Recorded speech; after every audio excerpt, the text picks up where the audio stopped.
नमस्कार प्रिय दर्शक मित्रों, एक बार फिर से आप सभी का स्वागत है आपके अपने YouTube चैनल ज्ञान की गंगा में। भक्तों, आज फिर नया वीडियो नई जानकारी लेकर हम हाजिर हुए हैं। आज की इस वीडियो में, इस कहानी में आप जानेंगे गरीबी क्यों आती है, गरीबी का क्या कारण होता है, कौन से लोग गरीब रहते हैं, कौन से काम करने से व्यक्ति के घर में गरीबी आ जाती है, स्त्री के कारण गरीबी आती है या पुरुष के कारण गरीबी आती है। साथियों, भाग्य किसका साथ देता है, पुरुष का या स्त्री का, जिससे गरीबी मिट सके? ऐसे बहुत से सवाल हैं भक्तों। इन सभी सवालों के जवाब आज आपको इस वीडियो में मिलने वाले हैं। और जो लोग गरीब हैं, निर्धन हैं, वो लोग इस कहानी को जरूर सुने। साथियों, इस कहानी को सुनने के बाद आशा करते हैं, उम्मीद करते हैं कि आप भी अपने घर से गरीबी को सदा सदा के लिए दूर हटा देंगे और अमीरी की ओर प्रस्थान करेंगे। मित्रों, इस कहानी का जिक्र गरुड़ पुराण में आपको देखने को मिलेगा। भगवान श्री हरि विष्णु गरुड़ से कहते हैं कि हे गरुड़ राज, इस कहानी को सुनने वाला व्यक्ति कभी गरीब नहीं रहता। इस कहानी को चित्त मगन होकर यदि कोई बंदा अपने परिवार के साथ बैठकर सुनता है तो परिवार के समस्त लोगों का भाग्य उदय होने लग जाता है। और यदि वो अकेला बैठकर सुनता है, अकेला बैठकर इस कहानी को सुनता है तो अकेले का भाग्य उदय होता है। जो भी मनुष्य इस कहानी को चित्त मगन होकर के सुनता है, उसके घर से गरीबी का विनाश हो जाता है और उसके घर में सुख समृद्धि आने लगती है, धन का अभाव बढ़ता है, लक्ष्मी की कृपा होने लगती है। प्रिय साथियों, अब आप इस कहानी को चित्त मगन होकर सह परिवार के साथ सुने। और यदि अगर आपको ये कहानी अच्छी लगे तो वीडियो को लाइक करें, वीडियो को आगे शेयर करें और अच्छे अच्छे कमेंट किया करें। चलिए मित्रों, अब शुरू करते हैं ये कहानी।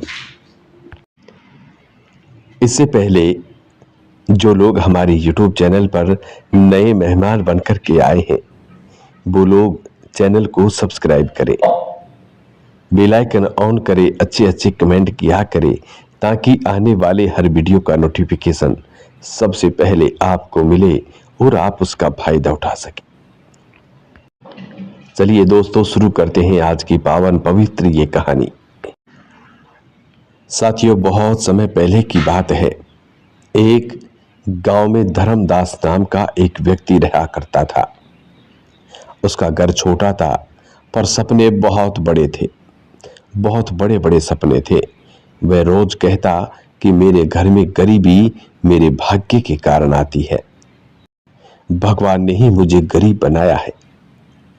जहां भी जाता, जिस व्यक्ति से मिलता, सभी से वो इसी बात को कहा करता। दर्शक मित्रों, उसी गांव में शिवनाथ नाम का एक और व्यक्ति रहा करता था। उसके पास भी ज्यादा धन नहीं था, पर उसका घर सदा शांत और व्यवस्थित रहता था। धर्मदास जब भी अक्सर शिवनाथ से मिलता तो वो कहता कि तू भी मेरी तरह गरीब है, फिर भी तेरे घर में तंगी क्यों नहीं दिखती है, पैसों की तंगी क्यों नहीं आती है, तेरे घर में सब कुछ तू बड़े आराम से कर लेता है। प्रिय भक्तों, तब शिवनाथ मुस्कुरा कर बोला, कहने लगा कि भाई, गरीबी धन की कमी से नहीं आती है, आदतों की कमी से आती है। साथियों, धर्मदास को उसकी बात बिल्कुल भी समझ नहीं आई, क्योंकि धर्मदास की दिनचर्या बिगड़ी हुई थी। वह देर से उठता, काम को टालता, मेहनत से बचता और दोष हमेशा किस्मत को देता था। घर में जो थोड़ा बहुत आता वह व्यर्थ खर्च कर देता, बड़ों की बातें नहीं मानता, सीखने से कतराता और बुरे लोगों की संगत में समय गवा देता, बुरे लोगों की संगत में रहता।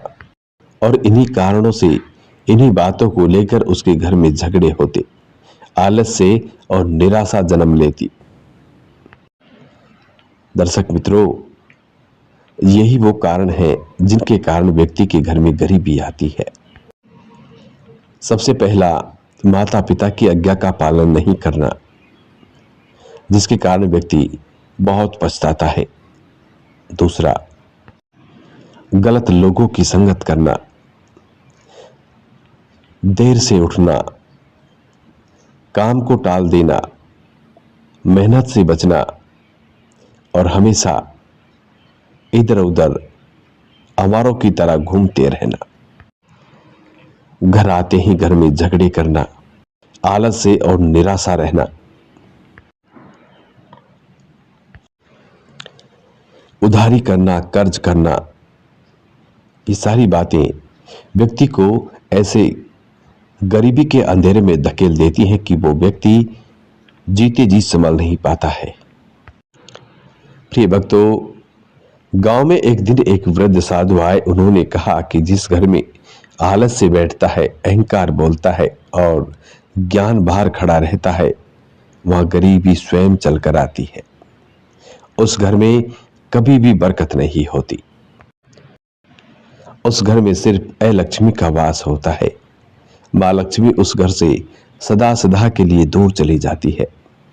प्रिय भक्तों, तब धर्मदास उस साधु के पास गए और पूछने लगे कि महाराज, तो क्या गरीब होना पाप है?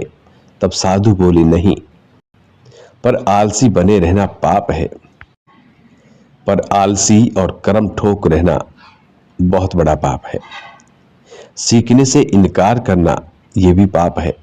मेहनत से भागना ये भी पाप है। गलत लोगों की संगत करना ये भी बहुत बड़ा पाप है। माता पिता का कहना नहीं मानना ये भी बहुत बड़ा पाप है। प्रिय साथियों, धर्मदास को पहली बार अपनी गलती दिखी। उन्होंने निर्णय लिया कि वह समय पर उठेगा, मेहनत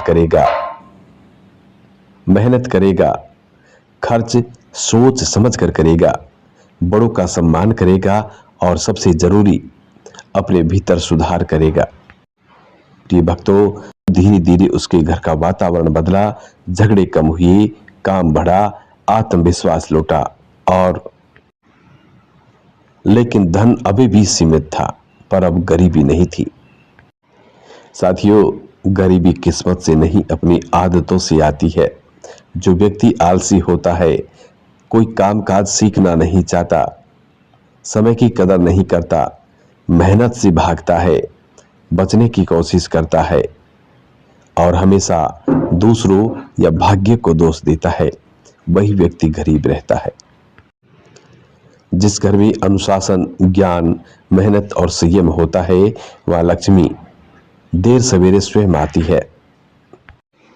साथियों, ये थी आज की कहानी। उम्मीद है, आशा है कि इस कहानी से आप ढेरों सारे लाभ उठाएंगे। इस कहानी से आप ढेरों सारे लाभ उठाएंगे और बताई गई बातों पर जरूर अमल करेंगे। आशा करते हैं कि कहानी में बताई गई बातों पर यदि आप अमल करेंगे तो आपके घर में कभी गरीबी नहीं आएगी, आपका जीवन सुखमय रहेगा। साथियों, कहानियां समाप्त होती है। मिलते हैं आने वाले नेक्स्ट वीडियो में, नेक्स्ट नई जानकारी में। तब तक आप अपना ख्याल रखें। जी नमस्कार, धन्यवाद। हर हर महादेव, जय भोलेनाथ।